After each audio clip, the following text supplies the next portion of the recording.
Fellow in Ohio, few winters back, calls me out for a bathroom sink that will not drain.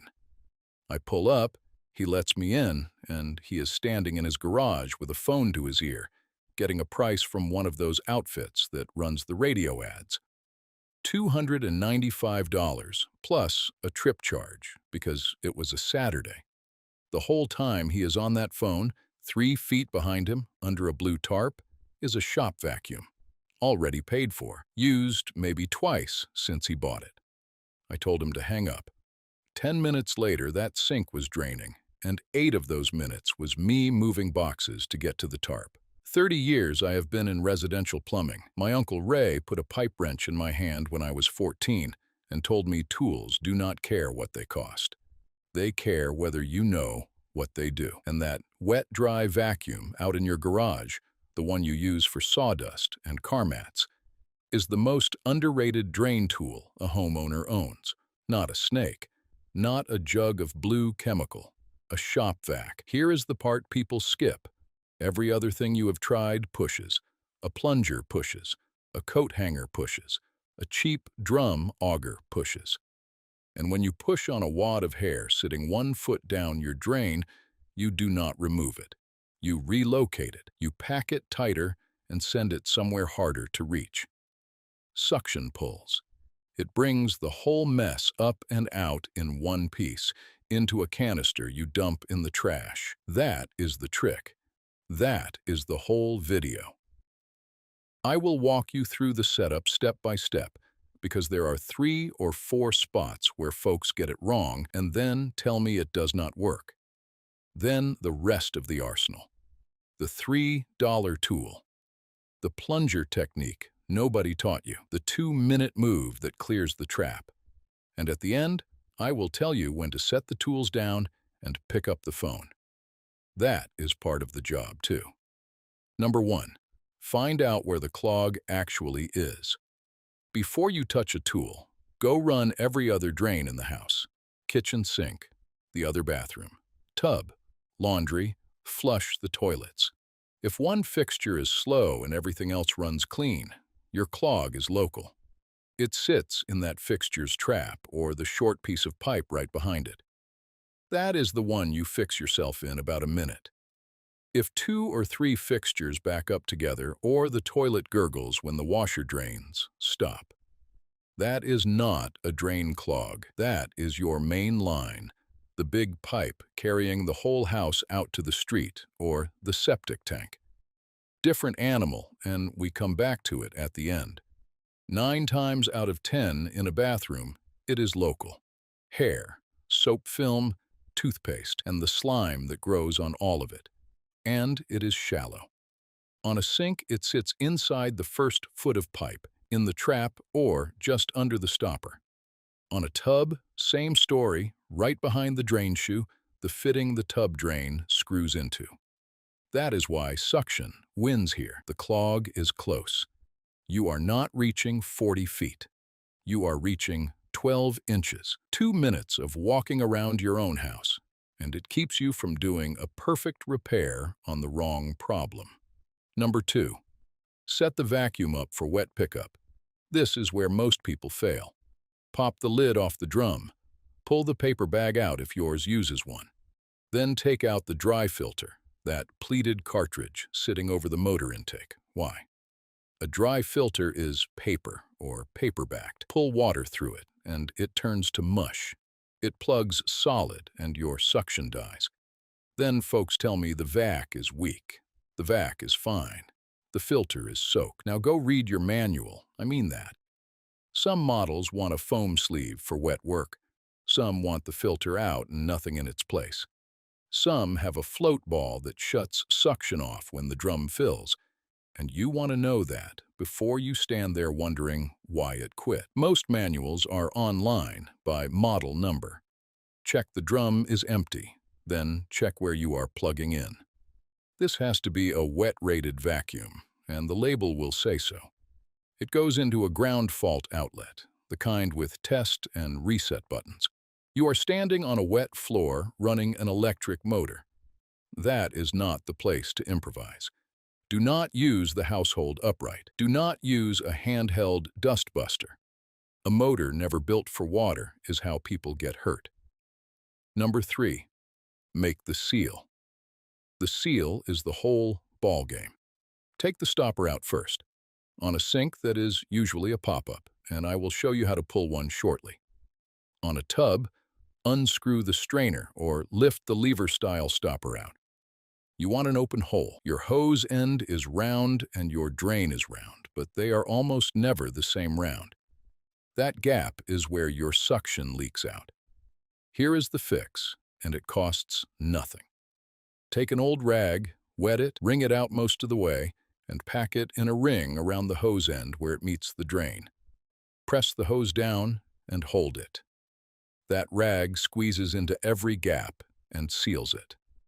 Some vacuums come with a rubber reducer or cone tip that fits a drain nicely. Use it if you have one, and still pack the rag around it. Hold it firm with one hand. You will feel it grab when the seal is right. Different sound, a low pull instead of a whistle.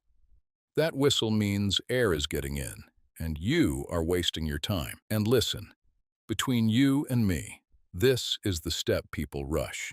They set the hose loose on the drain, hit the switch, hear a lot of noise, and decide the method is bunk.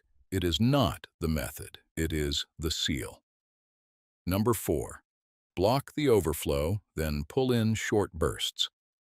Look at your sink basin. Up near the top rim, there is a small hole, sometimes a slot. That is the overflow, and it runs down a channel into the same drain below. Leave it open, and your vacuum is not pulling on the clog at all. It is pulling air straight down that channel and back out the hose. Nothing happens. Plug it. A wet rag stuffed in works. A wine cork works. Duct tape works if the surface is dry. On a tub, the overflow is that plate under the spout with the lever, a bigger hole. So pack it well. Now turn the vac on and give it short pulses. 2 seconds on, off. 2 seconds on, off. 5 or 6 times. Do not hold it wide open for a solid minute. Steady suction pins the clog against the pipe wall like a leaf on a screen. The pulses shock it loose, and it comes up the hose in one piece. You will hear it when it happens. There is a wet thump as it lets go. Then shut the vac off before you break the seal, so you do not slop dirty water back down. Lift the hose and look in the drum. 9 times out of 10, it is a gray rope of hair and soap living in there since spring. Mid-roll, subscribe CTA. Quick word before we keep going. I put together a book called 101 Ways to Unclog Any Drain. Every fix in it uses cheap stuff already sitting in your cabinet, same as what we just did. Link is in the description, or scan the code on your screen. Subscribe to The Vintage Pipe Fitter for old school know-how that saves real money every week. Number 5, flush it and then run it again. Dump that canister into a trash bag, not back down the drain.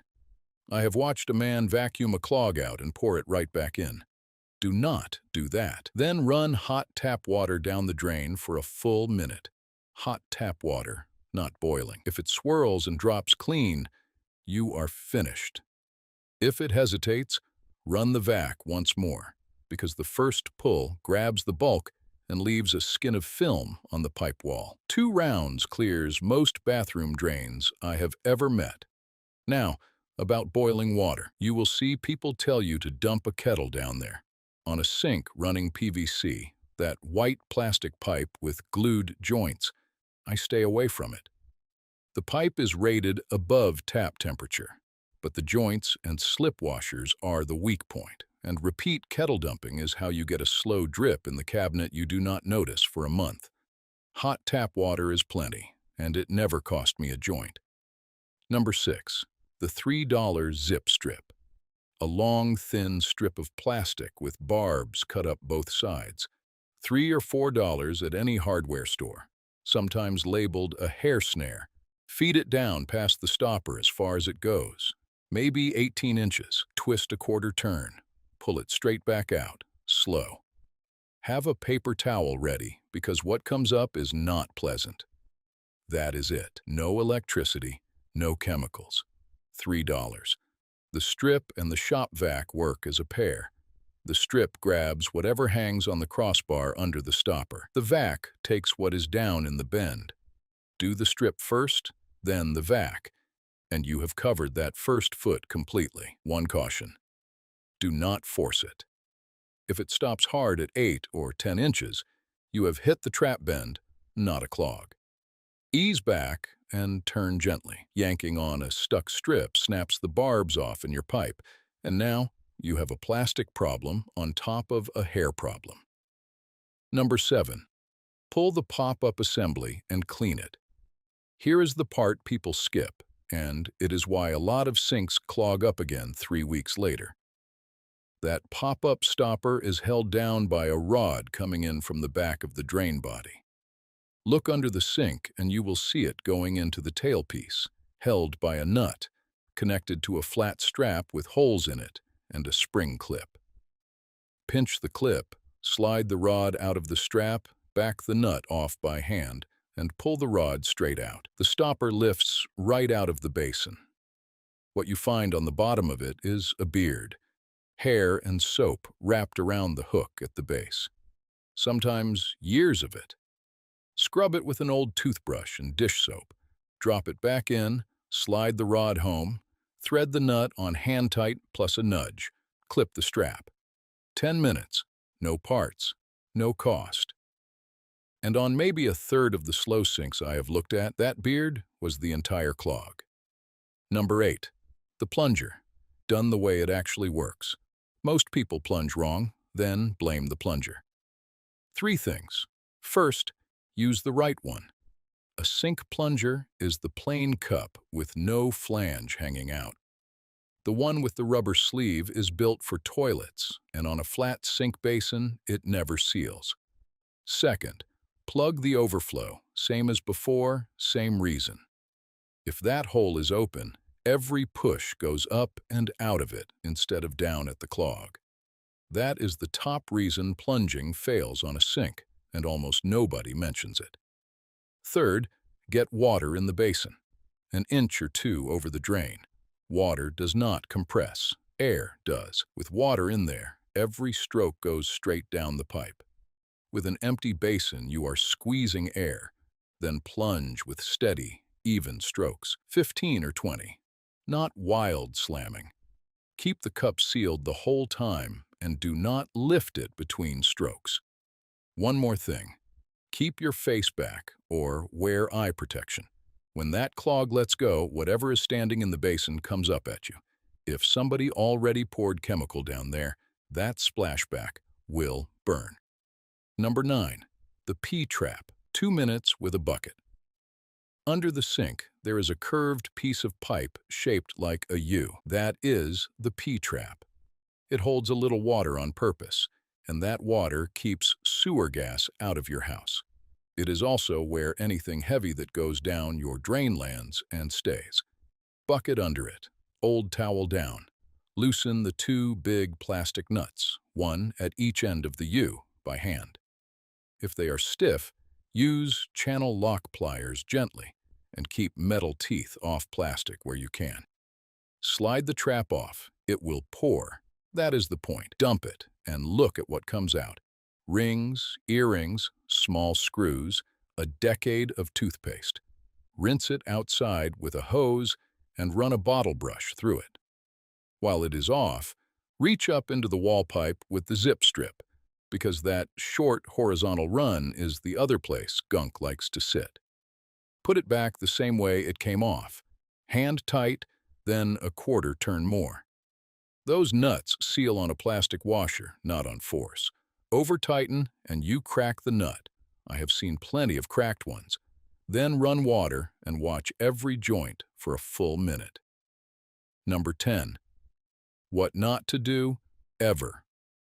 Now the flip side, because there are 2 good ways to turn a 20-minute chore into a hospital trip.